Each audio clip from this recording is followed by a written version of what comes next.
You tell me what I need to know. At the end of season 2, Elliot has Sean strung up and he tells him, like, watch, I'm gonna become you, I'm gonna do it better than you ever did. And we meet him at the beginning of season 3, living up to his promise.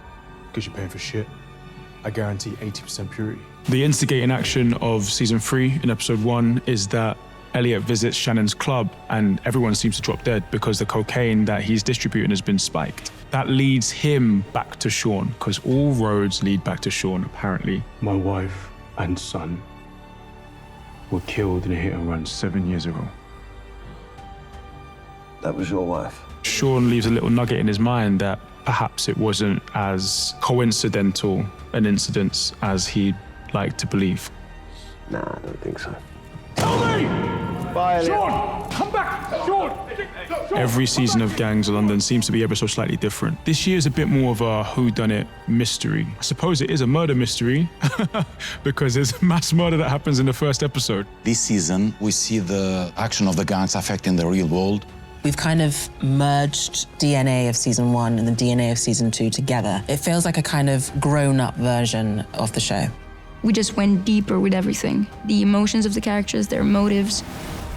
I think one of Ed's great powers is that he is imperiously elegant, but this disguises the fact that this is a seasoned killer. And I think those are the two sides, the light and the dark, of Ed Domani's soul through season 3. Shannon's motivation in season 3, I think she's deeply invested in her father and her standing on their own 2 feet and coming out of the shadow of the Wallaces. I think she knows that they deserve their seat at the top table, so she's prepared to do whatever it takes to make sure that they keep their position. One of the most interesting elements of the show, getting to see the underbelly of these people. We leave season 2 with the biggest betrayal of television history, really. I'm sorry. When we pick up Lale in season 3, she's a bit off. We can't really grasp her. We have the feeling that she's got an agenda, but we don't know what it is. Marion disgraced herself within the gang community. She has alienated herself yet again from her family. Her son is in prison, and she bears quite a heavy responsibility for her other son having lost most of his arm, which seems crazy. She's a pretty lonely figure at the end of season 2 and needs to build her life back up again so that she can start to get her strength and her power and her position back. Season 3 begins with Billy and a new character to the show, Cornelius, trying to break Sean out of prison. You sure? I said I'm fucking ready. It's about him becoming more involved in this violent world, still holding on to that conscience that he's always struggled with.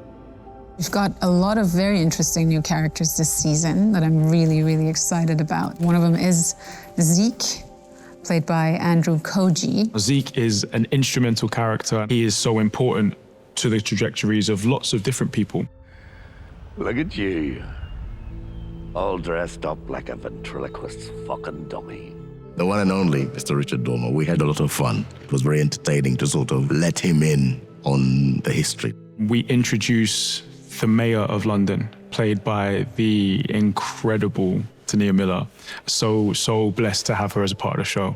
And for the first time in our series, we get to see how the city responds to the crime gangs that exist within it. It is a story about families, the Wallace family, the Domani families, how gangs can be families. And I think that's a real focus of the storytelling in season 3. We bid farewell to a few characters this season. No one is safe. No one is safe.